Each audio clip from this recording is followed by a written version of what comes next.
नमस्कार, मी जगदीश देशमुख. जय महाराष्ट्रामध्ये आपल्या सगळ्यांचं स्वागत. बातम्या पाहूया विस्ताराने. सुरुवातीलाच बातमी चंद्रशेखर बावनकुळे यांच्या संदर्भात. महसूल मंत्री चंद्रशेखर बावनकुळे हे ॲक्शन मोडवर आलेत. पुण्यातील पशुसंवर्धन विभागाच्या गैरव्यवहाराप्रकरणी कारवाई होणार आहे. हवेलीतील सहाय्यक दुय्यम निबंधक विद्या बडे यांना निलंबित केलंय.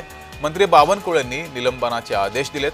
गैरव्यवहार करणाऱ्या कर्मचाऱ्यांवर कारवाईचा दट्टा चालवला जाईल असंही बावनकुळे यांनी यावेळेस म्हटलंय. अधिक माहिती घेऊया. आपले प्रतिनिधी मनोज दयाळकर आपल्या सोबत जोडलेले आहेत.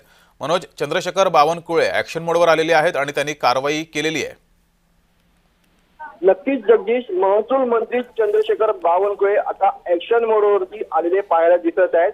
पुण्याच्या हवेली येथील सहाय्यक दुय्यम निबंधक विद्याशंकर बडे सांगळे यांना निलंबित केले आहे. पुण्यात पशुसंवर्धन विभागाची 6 हेक्टर जमीन व्यवहार प्रकरणी आपण ही कारवाई करण्यात आलेली आहे आणि महसूल मंत्री चंद्रशेखर बावनकुळे यांनी हे निलंबनाचे आदेश हे दिलेले आहेत. मंत्री चंद्रशेखर बावनकुळे महसूल विभागाची आपण झाडा जप्ती घेण्यात आता सुरुवात झालेली आहे. त्यामुळे कोणीही गैरव्यवहार करणाऱ्या अधिकारी व कर्मचाऱ्यांच्या बाबतीत कोणतीही आपण बघतो या ठिकाणी कोणती चौकशी ही कसून होणार आहे आणि त्याच्यावरती कारवाईचा दट्टा हा लागणारच आहे. त्यामुळे कोणी या ठिकाणी वाचणार नाही. त्यामुळे आपण महसूल विभागाकडे ही कारवाई करण्यात आलेली आहे आणि आता महसूल मंत्री चंद्रशेखर बावनकुळे आता हे ॲक्शन मोडवरती आलेले पाहायला मिळतात आणि त्यांनी आता पुण्यामध्ये कारवाई देखील या संदर्भात केलेली आहे.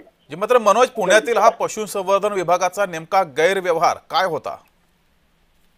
आपण या ठिकाणी बघितलं तर ही जमीन होती ती या ठिकाणी दुसऱ्या मालकीला दिल्याची माहिती समोर येत आहे आणि त्या ठिकाणी हा गैरव्यवहार झाल्याची माहिती समोर येत आहे. 6 हेक्टर ही जमीन होती आणि त्या प्रकारे आपण गैरव्यवहार झाल्याचं समोर आलेला आहे आणि त्यावरती आपण निलंबनाचे आदेश यात दिलेले आहेत. विद्याशंकर बडे सांगळे यांनी हे या ठिकाणी आपण बघितलं तर आपण या ठिकाणी ही कारवाई झालेली आहे आणि त्यांच्यावरती त्यांनी या ठिकाणी कुठेतरी या ठिकाणी त्यांना बडतर्फ देखील करण्यात येण्याची देखील माहिती ही मिळत आहे. पण आपण या ठिकाणी चंद्रशेखर बावनकुळे यांनी ही कारवाई केलेली आहे.